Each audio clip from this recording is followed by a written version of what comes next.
She's 18. Mas mature na Sofia Pablo ang mapapanood sa upcoming series na Prinsesa ng City Jail. Pero bago yan, may second wave ang kanyang debut, Celeb. Makichika tayo kay Aubrey Carampel.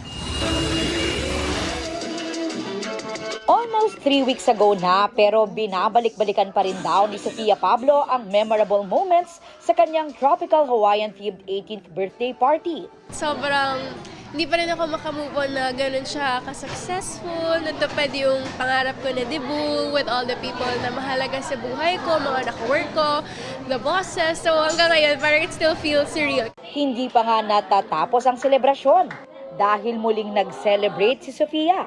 And this time, kasama naman ang kanyang fans. So I really treat them as parang family ko kasi like parang karamihan po sa kanila mula bata ako. Like 9 years old po ako, kasama ko na sila. Tropical din ang theme ng party with Team Jolly and Sofia Natix. Present syempre ang other half ng Alfia na si Allen Ansay na kanya raw #1 supporter. Talagang very vocal siya na I'm proud of you.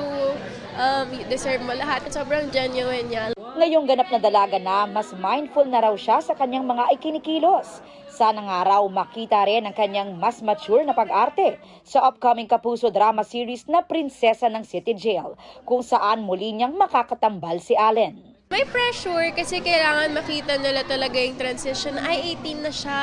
Ay, nag-mature na siya, dalaga na siya. Gano'n. Aubrey Carampel, updated sa showbiz happenings.